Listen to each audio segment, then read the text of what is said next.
You are listening to Let's Talk Trio on podcasts. Keep up with the latest episodes by downloading the Podbean app or stream episodes via our social media accounts. Search for Let's Talk Trio on Facebook, Instagram, and Twitter.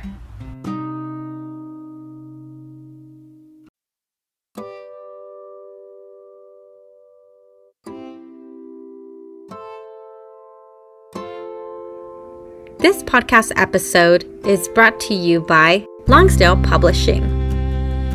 Is your program seeking ways to assess your students' college readiness? Does your program need a tool to document the effectiveness of your program?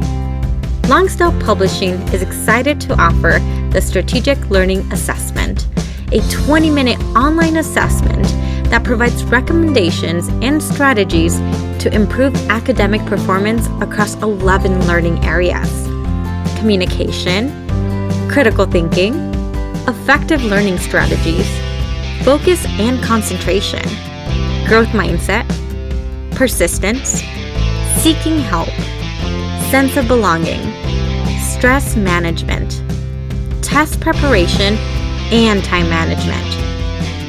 For as little as $3 per student, the Strategic Learning Assessment identifies strengths and areas for growth, along with tailored recommendations for each learning area. Want a complimentary sample account for yourself and 5 students? Contact Longsdale Publishing at 727-389-8026. Again, that number is 727-389-8026. Or visit our website for more information at www.longsdale.com. That website again is www.longsdale.com. Longsdale Publishing, your partner in student success.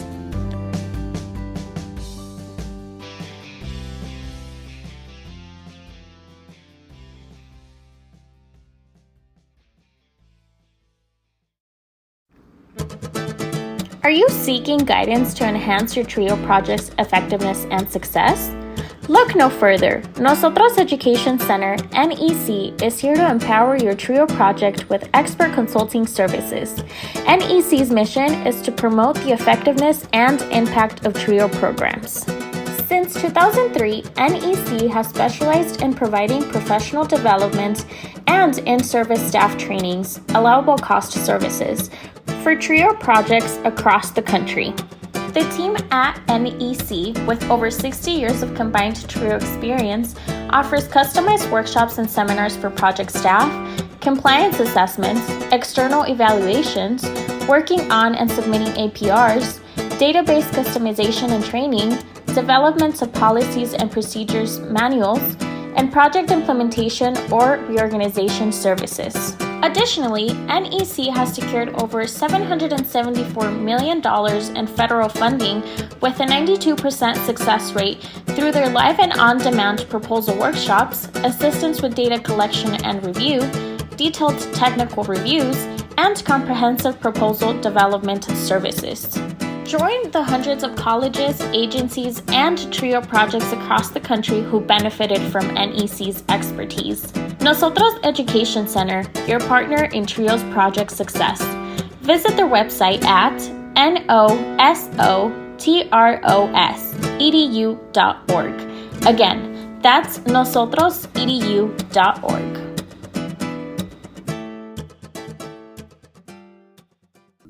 This episode is sponsored by Student Access. Student Access, the leader in TRIO software. Student Access is an online database solution that allows TRIO programs to track their students' information, connect with students by text messages, streamline the APR, and work from anywhere, all online, with automatic updates for changes from the Department of Education. Their technical support team includes former TRIO staff and has over 50 years of combined experience working with TRIO. Make it easier to focus on your priority, the students. For more information and to request a free demo, visit their website at www.studentaccess.com or call them toll-free at 1-800-801-1010. 1232. That website again is www.studentaccess.com or 1-800-801-1232. Be sure to share your favorite episodes on your social media by tapping that share button. This is a great way to support the podcast. Now here's your host, Juan Rivas. Thank you, Amelia, for that wonderful introduction. Hello, listener, and welcome to this special edition of the Let's Talk Trio podcast, where we are featuring a limited series titled First Gen RAMS, in collaboration with Colorado State University's First Generation Student Group Organization and the Trio programs. This is episode 3 of 4. I am your host, Juan Rivas. Before we begin, some community announcements. As you may know, Trio is under attack. The current administration argues that Trio programs are unnecessary, claiming that college access for low-income, first-generation students is no longer hindered by economic and systemic barriers. We all know that is false, and that Trio services still provide sorely needed opportunities to hundreds of thousands of students nationwide. Action is required in order to protect these vital services. Please contact your members of Congress to let them know that you support Trio, and follow @ProtectTrioNow on Instagram to stay up to date with the latest updates and information. North Carolina Central University is hosting their annual Student Access and Success Conference in 2026. Click the link located on the episode description to learn more.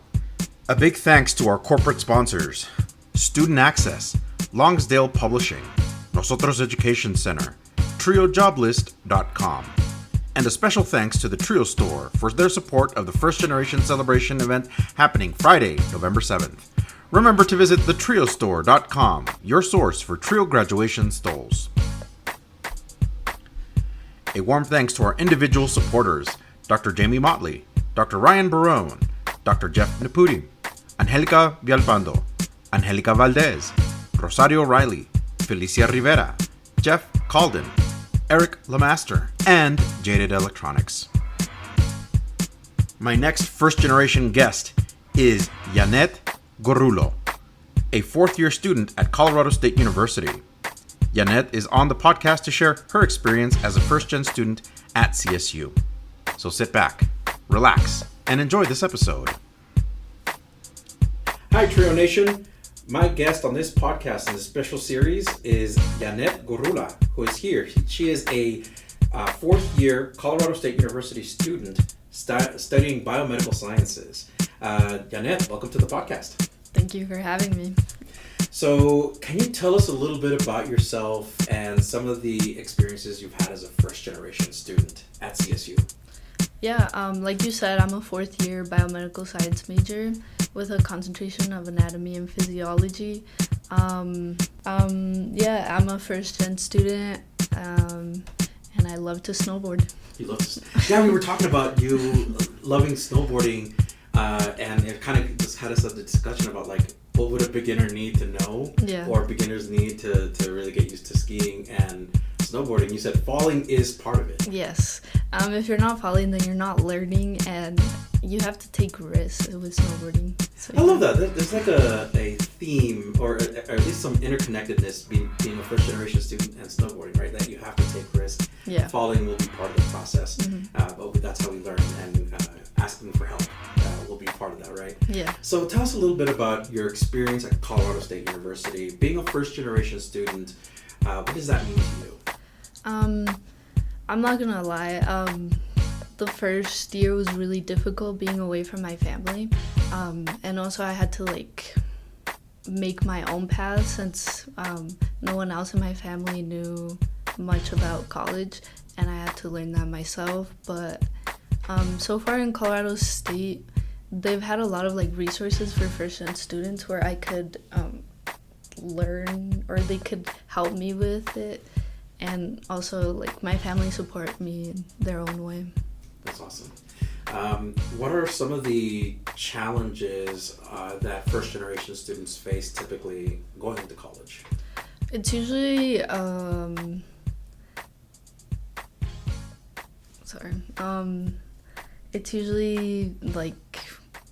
we don't really know what to do next.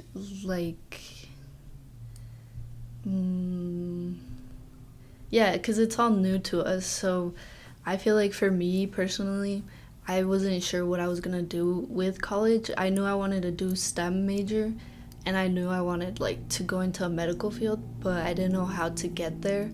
And so the help of my advisors, like I chose biomedical sciences, and I kind of had to like struggle also like studying, because in high school Yeah. I didn't really know, I didn't study. It was like kind of easy. I didn't study at all.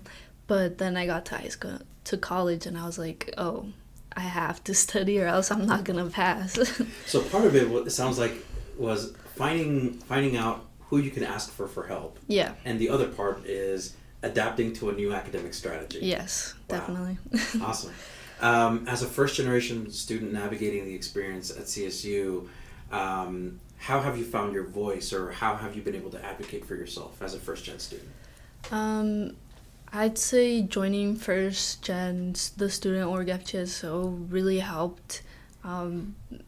I did do them like the past 2 years. I would do their events and I would go with them, and they just had a lot of people that were like me, the first generation, sometimes Hispanic, and that really helped find a place. And now that I'm like I guess a board member, it's better to like advocate for first gen and create an organization where we can like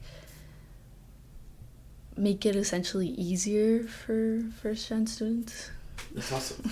I feel like that community support is important for first generation students. Because as you noted earlier, it's really difficult to be the first one in your family to go to college and not really know or how to navigate that post-secondary experience. How did you overcome a lot of those challenges?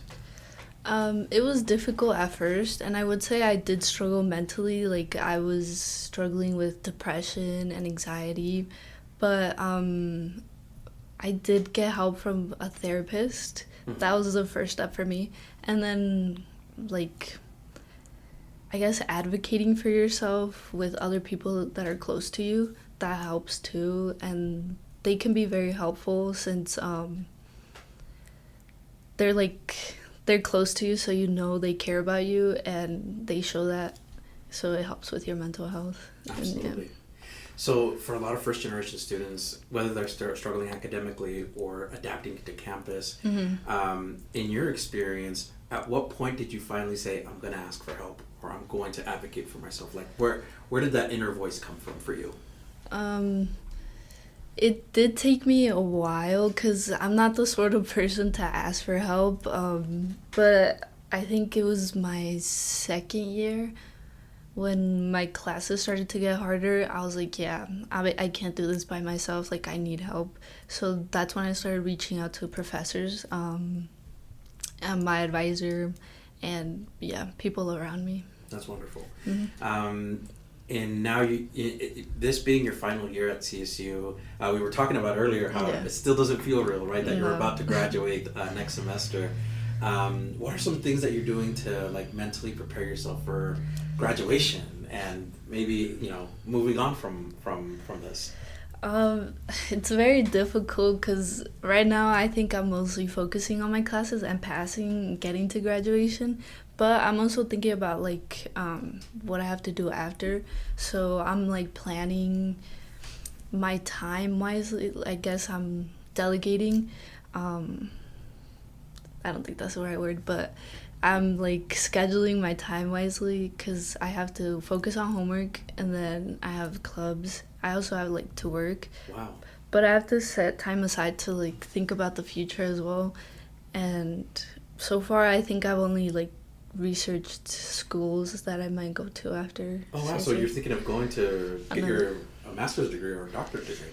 Yeah, maybe a master's. A master's, right on. What is it that you want to do when you graduate? Like, is there a particular career that you're going for? I've always wanted to go to med school, but I think right now I'm focusing more on becoming an ultrasound tech and how I can do that. But yeah, in the future, definitely med school. You've done a lot of great work to get to this point, and you're about to graduate. What is some advice that you have for first generation students that may be taking their first steps or are listening and they're currently in the middle of this whole college experience? The best advice I can give is don't give up.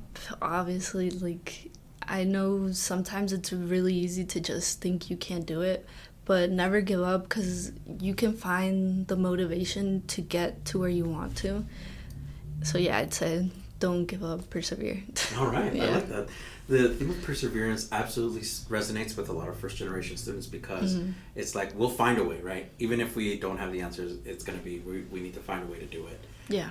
For you, what has motivated you or continued fueling your fire to stay in school, to persist, and to keep moving forward? Definitely my mom. I'm doing this all for her. Aww. I dedicated to her.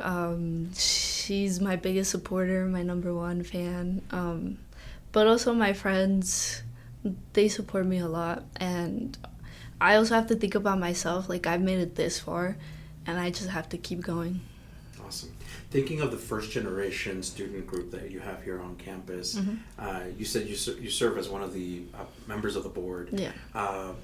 In connecting with the first generation student group, what can students expect? What type of support can they expect? We offer a lot of opportunities, like volunteering. We also have like social meetings, just a place to like let loose, or like stress free, to think of something other than your classes and midterms right now. But we also offer like professional development. Like last week we did this professional development event where they got to like learn about introducing yourself and networking with other people. Yeah.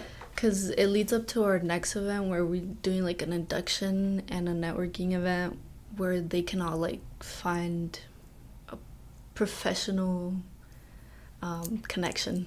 That's awesome. Yeah. I think that's a fascinating thing that y'all are putting together for first generation students, because we don't know what we don't know, right? Yeah. And it's going forward and identifying the networking piece, because for first generation students, that can be daunting. Yes.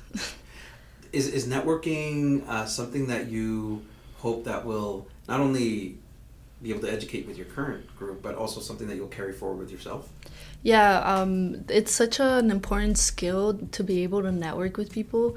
You have to be able to build those connections, and it kind of makes it easier in a sense if you know someone and they can help you get to where you want to be. Absolutely. I know that we talked about some stuff about what first generation students need in terms of like support, but being a first generation student also has its advantages. What are advantages you think you have being a first gen student at CSU?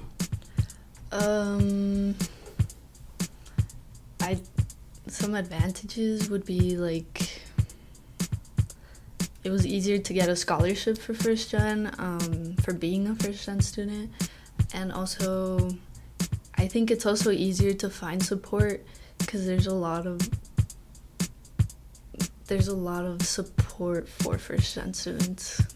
I feel like that's strengthening, like more recently with colleges really identifying first generation students and noticing that, they need support and they need a platform to be empowered. As you approach your final year at CSU, this will be next semester will be your final semester. What are some lessons that you've learned? And as a first generation student, what will you carry forward? Number one would definitely be to ask for help when I need it. The sooner the better when it comes to that, asking for help. It just makes everything else easier if you ask for help initially when you need it. Also, I've learned not to be so afraid of other people, because most of the time they're just like minding their own business, and they're also like they're not thinking about what you're doing specifically. So it's fine to like be yourself in a sense, and people tend to be nice. Like in Fort Collins, everyone's really nice, so like I've gotten kind of better at not being so antisocial.